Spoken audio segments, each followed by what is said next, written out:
Hey everyone, this is Ariel. So I've been searching for an RV again. Quick background. I used to own a Class C 24 feet from 2020 to 2022. My husband sold the Class C last year in 2022 because I got a new job and the job was too busy, and my husband also don't want to take care of the Class C. It has maintenance overhead and it was a bit hard for me myself to drive. So I kind of just agreed that if he wants to sell it, then okay, I let him sell it. And ever since he sold my Class C, my heart has been craving and dreaming of that feeling, that sense of escape all the time. Especially in our current society, everyone's so busy working all the time. Reality is hard. I really miss the time where I can go out and escape from the reality for a while, even if it's just a short weekend trip. So my heart's been itching and I've still been looking. I was trying to find something that I can drive to more places that don't have to be a proper campsite or RV park per se, but somewhere I can just drive to that sees the nature and be away from reality, basically. So here we are. I'm going to go through the perfect camper van that I've been searching all over the place and kind of give you an idea of what's on the market right now if you were to buy one, and I will tell you what I ended up getting. Let's start with the market. Like, how is the RV market doing today in 2023? I'm using the word RV and camper van interchangeably here because I know that in America we call this RV, recreational vehicle. In Europe, friends call it the camper van. If you have been searching at all for the RV industry, you probably would notice that ever since the pandemic in 2020 hits, the RV demand has surged or exponentially increased. But due to all the supply chain shortage of RV parts in general, for the past 3 years, the demand for the camper van has been high, but the supply has been low. So that caused the RV price to increase. The RV park price has also gone up at least 30%. Some even went up 60%. For example, I live in the Bay Area and I was looking to see if I can get a one night stay at a Monterey Bay RV park to go spend one night, Saturday night, with my dogs around the beach. The minimum price RV park I found was starting with $97 per night and 2 nights minimum. And the maximum cost I found was $171 per night. Yeah, so that's what we're looking at. However, as a professional RV person, because I used to travel with an RV before, I know that I could sign up for things like Boondockers Welcome, just pay an annual fee and be able to park at people's side yards, backyards, some ranch, or even vineries. I could leave Boondockers Welcome link in my description below. For example, this Monterey Bay trip, I ended up signing up staying in a Boondocker host side yard for one night, and it's included in my annual subscription, which is only $50 to $80. I forgot the exact amount. I'll pop it here. It's basically been more and more expensive to own an RV, to live at campsites. That's why I still go for the Boondocker Welcome route. That aside, let's talk about the actual RV. Let me tell you first on what the criteria I've been searching for. I've been looking for something that could fit into a regular parking spot, drive it easily into the city, or I could drive it out to the wild. A parking spot in the US can fit car up to 20 feet, and that's exactly the length of what I'm looking for. Looking for a Class B. Here are some examples of Class B. My other criteria are it needs to fit 2 adults, 3 small dogs. I need to be able to shower in it, cook in it, use the restroom in it, and sleep comfortably in it and feel openness. So it's actually very hard because it's a very small space and I'm asking for basically everything that you can get in a normal house but fit into this small space, yet still keep that sense of openness. So I've been searching on the market.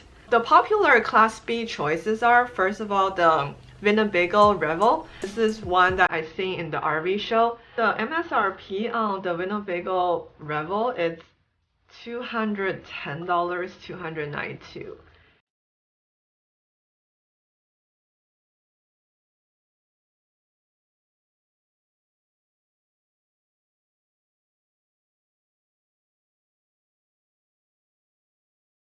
This camper van is good, but it really looks like an RV to me. It's like manufactured style. It's very functional. The bathroom, the bed, the kitchen. No microwave though, and it has a bed that you can raise up or put down so that you have a bigger garage space in case you have like bikes or lots of outdoor gears. And potentially you could have like a 2-level bed in such a small space, and you could sleep up to 4, maybe 2 adults and 2 little kids. It would be very crowded and uncomfortable, but that's an option, and it's a super popular option on the market. Yeah, so that's one I was looking at, but I ruled it out because it doesn't have that open vibe to it. I'm really looking for that feeling where I can sit on my passenger seat and swivel the seats around so I'm looking backwards and have the 2-door open to the back so that I can see outside to the distance on whatever the view is. It could be very pretty mountains or ocean view.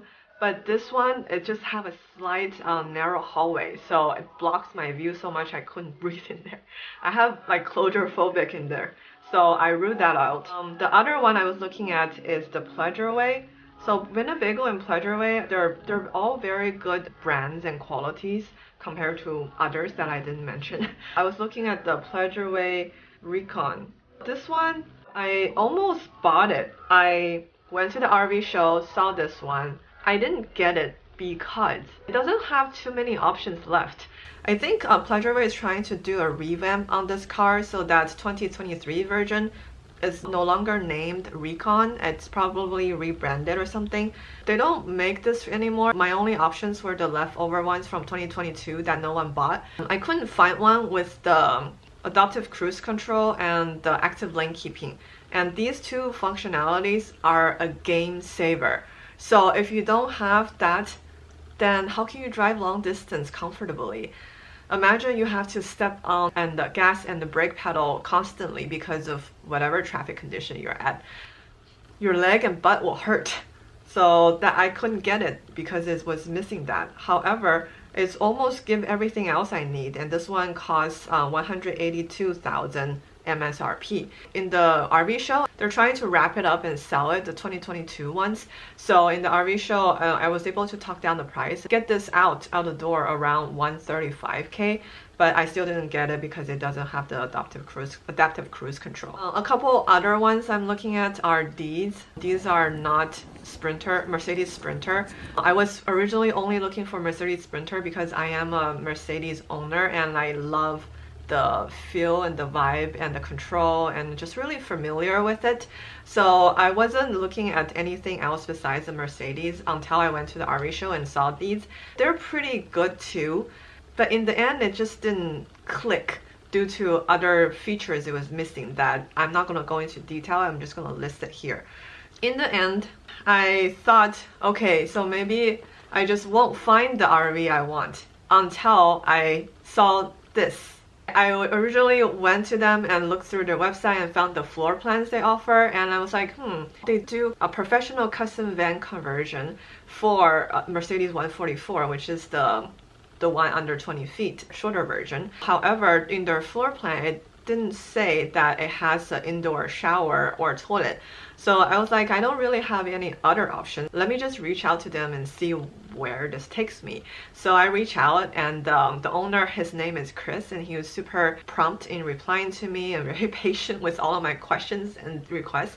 I go into the nitty-gritty details and ask so much questions, down to like, can I add a hook in the car for my dog's leash? You get the point. Like, could be pretty annoying as a customer. He's very, very patient with me and go through all the answers and options and try to help me make the best decision. That's where I'm ended up going with. And my car is still being built by the active van conversion. I'm going to go pick it up in May, and I'm super, super, super excited and looking forward to get it. It has everything I want. So I'm going to leave that as a cliffhanger here, and I will show you the van when I actually get it. So hopefully this video give you a good idea of the Class Bs out there and their price and what they come with. If you're like me who have a dream of feeling freedom, want to be able to take your camper van to somewhere remote and just chill for a while, then subscribe to my channel and more to come. Thank you for watching. This is Ariel. See you next time. Bye bye. And we will stay. The storm